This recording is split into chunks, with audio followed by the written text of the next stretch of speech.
प्रदेश में हो रही लगातार बारिश से जनजीवन अस्त व्यस्त हो गया है। वहीं जहां भी देखो वहां पानी ही पानी नजर आता है। लगातार 24 घंटे से अधिक की बारिश में कासगंज जनपद में कई स्थानों पर अलग अलग प्रकार की खबरें सामने आ रही हैं। कहीं दीवार गिरने की वजह से जनहानि हुई तो कहीं दीवार गिरने की वजह से बड़ा हादसा होने से बच गया, तो कहीं पेड़ गिरने की वजह से बड़ा हादसा होने से बच गया और विद्युत सप्लाई फेल हो गई। इसी बारिश की वजह से रेल यातायात भी प्रभावित होने की खबरें सामने आ रही हैं।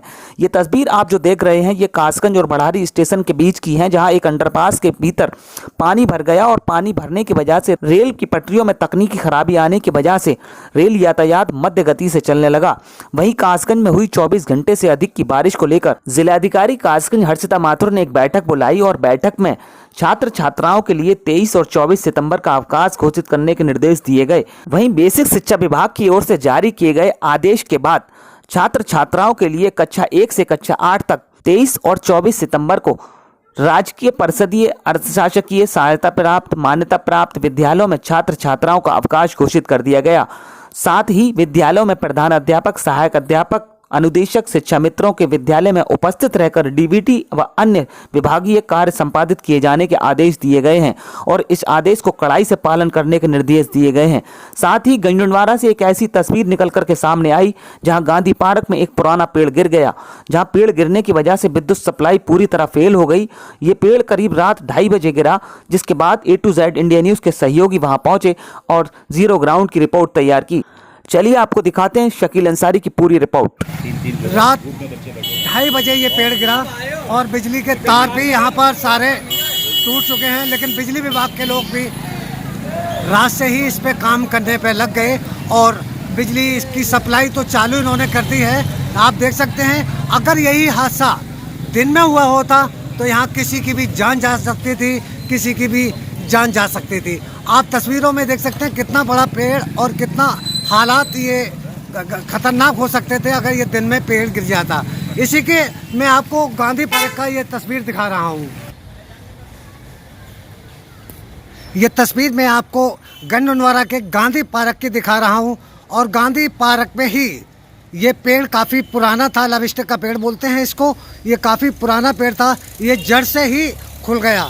देखते हैं आप किस तरीके से ये जड़ से खुला हुआ पेड़ है ये यहाँ। और ये पेड़ गिरने से रात के 2:30 बजे बिजली के सारे पोल ये गिर चुके और बड़ा एक हादसा होने से बच गया। अगर यही पेड़ दिन में गिरा हुआ होता तो आप जान सकते हैं कि कितना खतरनाक ये हादसा होता, कितना बड़ा हादसा होता। लेकिन रात का समय 2:30 बजे ये बिजली के तारों में ये पेड़ गिरा और 11,000 की लाइन भी यहाँ इस रोड से गुजर रही है। आप देख सकते हैं तस्वीरों में, मैं आपको ये तस्वीरों में दिखा रहा हूँ। ये काफ़ी पुराना पेड़ था और इसी के बराबर में एक और पेड़ इतना ही पुराना है। छोटे दुकानदार अपने यहाँ पर रहते हैं और काफ़ी भीड़ वाला इलाका है, यहाँ काफ़ी दिन में भीड़ रहती है। इस पेड़ के नीचे कई लोगों के खोखे रखे हुए थे जो अपने फूलों का काम किया करते थे।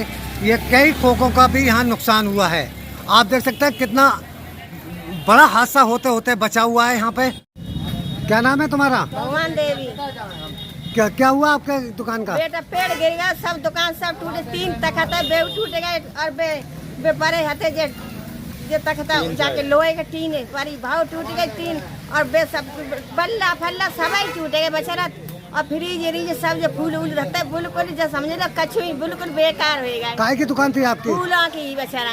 तो लगातार ये दिखा रहा हूँ, यहाँ बिजली विभाग के कर्मचारी रात भर जस्वीर लगे हुए हैं, जस्वीर भी हैं, शमशाद हैं। काफ़ी लोग यहाँ अपना काम कर रहे हैं। ये नगर पालिका के नहीं है, ये बिजली कर्मचारी हैं और बिजली कर्मचारी क्योंकि अपना अंजाम दे रहे हैं, क्योंकि लाइट को इनको चालू रखना है शहर में, ये अपने दिन रात लगे हुए हैं। लेकिन यहाँ बिजली के कर्मचारी लगे हुए हैं, लेकिन जिम्मेदारी यहाँ बनती है नगर पालिका के कर्मचारियों की। यहाँ नगर पालिका के कर्मचारी एक भी नज़र नहीं आ रहा है, कोई भी नगर पालिका कर्मचारी इसको हटवाने के लिए नहीं आ रहा है, क्योंकि जिम्मेदारी शहर की बनती है नगर पालिका की। नगर पालिका परिषद गंजनवाड़ा के अध्यक्ष पद के उम्मीदवार हाजी मुनव्वर हुसैन को आप अपना कीमती वोट देकर भारी बहुमत से कामयाब बनाएं। विकास किया है, विकास करेंगे, झूठे वादे नहीं करेंगे। सहावर नगर पंचायत को स्वच्छता की ओर ले जाकर जगमगाती रोशनी के बीच पहचान देने वाली सहावर नगर पंचायत चेयरमैन जायदा सुल्तान अध्यक्ष पद प्रत्याशी मुईर अहमद उर्फ चुट्टू मियां को अपना कीमती वोट देकर भारी बहुमत से विजय बनाए। तरक्की की ओर नए भारत की तस्वीर में कासगंज जनपद की नगरपालिका गंजडवारा को नया आयाम देने वाले नगरपालिका परिषद गंजडवारा अध्यक्ष पद के प्रत्याशी हाजी नदीम हुसैन को अपना कीमती वोट देकर भारी बहुमत से विजय बनाएं और गंजडवारा की तरक्की में 4 चांद लगाएं।